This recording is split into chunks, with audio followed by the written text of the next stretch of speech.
Something doesn't add up in Minnesota. A governor is walking away from a re-election. Billions of dollars have just vanished, and now leaked audio raises serious questions about who promised what and who was protected.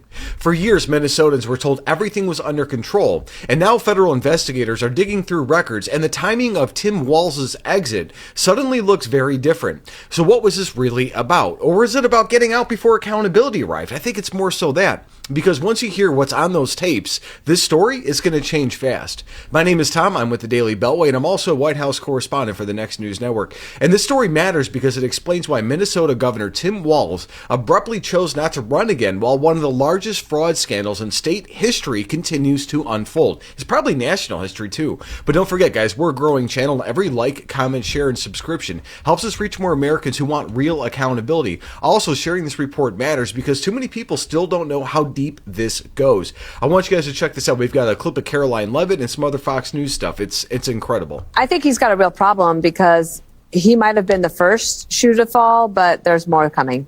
Because Keith Ellison, who is the Attorney General of Minnesota, former congressman who is a member of Democratic leadership, he is on audio, leaked audio, talking to these people, telling that he will cover up the investigations, telling that they'll tell the investigators to back off. So this resignation or decision not to run, not a resignation, but the decision not to run is not the end of the story. The fraud story doesn't end there. To me, it's really just beginning. And thankfully, there's a very good prosecutor in the state that is relentless. So hopefully they'll get it cleaned up.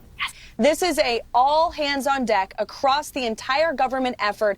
We are surging resources. You saw today the Department of Homeland Security announced we have nearly 2,000 agents from the Homeland Security Investigations Team. The FBI is on the ground, and we're freezing money. HHS cut off funding for childcare centers and for daycares. USDA Secretary Rollins has been asking Governor Walz to see the recipients of SNAP in his state. So this is all hands on deck. Rest assured, it's a top priority for President Trump.